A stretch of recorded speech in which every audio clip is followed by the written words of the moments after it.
सारी दुनिया अल्लाह पाक बनाईए, सानी उसदा होर शरीक न काईए। ए सारी दुनिया अल्लाह पाक बनाईए, सानी उसदा होर शरीक न काईए।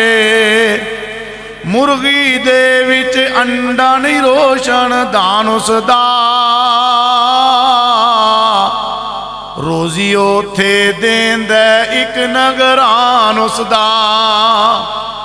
डाई कीती फिट न रखिया सच्चाए,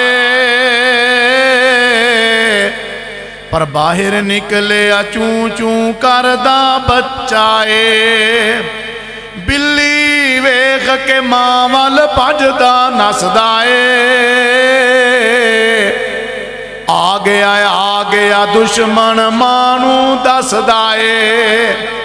ए सज्जन दुश्मन दी किन्ने वंड समझाईए,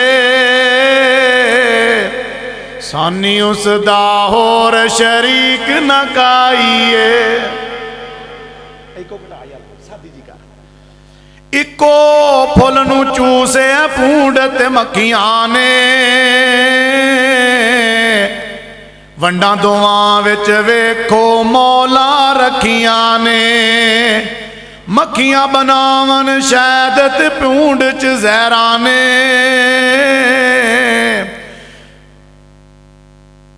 मक्खियां बनावन शहद ते पूंड च जहरा ने। पर जहर ते शहद दियां भी कट्ठियां नहरां ने। पाइप लाइना दियां किवें महफूज रुकावटां ने, खालिस शहद ना बिल्कुल जहर मिलावटां ने। ए जहर ते शहद दी किन्ने वंड बनाईए,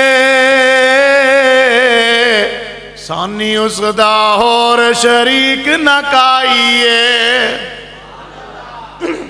ए सारी दुनिया अल्लाह पाक बनाईए,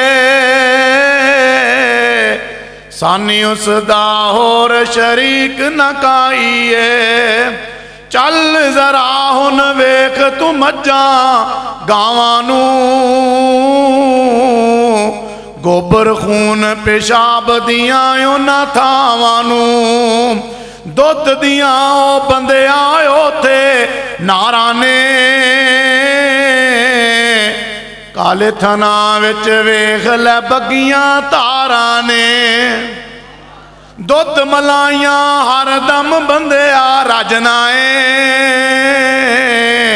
पर जदों बुलावे मालिक कंड कर भजना ए। ओ गनी असी मंगते शक ना राईए, ये सारी दुनिया अल्लाह पाक बनाईए। ये किन्ने बनाईए? बोलोगे तो जान छड़िजनी, वरना मौलवी पिछे रह जाने जे। ये सारा कुछ किन्ने बनाया है? ये सारा निजाम किन्ने बनाया है? ये सब कुछ बनाने वाला कौन है? ये सारे रिज़्क अल्लाह अता करने वाला है, सब कुछ बनाने वाला अल्लाह है। चल जरा हुन वेख तू मज्जां गावां नूं, पत्थर दे विच कीड़ा ना डंडी बनना ए।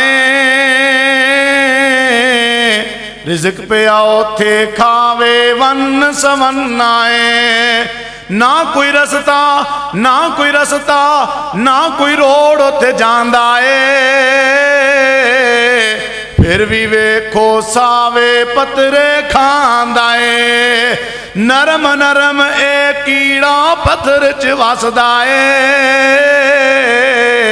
पत्थर चों निकल के ए गल्लां दसदा ए। इको दी बस ओथे पहुंच रसाईए, ये सारी दुनिया अल्लाह पाक बनाईए। ये सारी दुनिया अल्लाह पाक बनाईए, सानी उसदा होर शरीक न काईए। मार पिछां जाती वेख उकातपनी 9 महीने वाली लम्मी रात अपनी कारीगर पिया गोशत हड्डियां जोड़दा ए बंद कमरे विच मटीरियल लोड़दा ए। ये सारा कुछ बनाने वाला कौन है?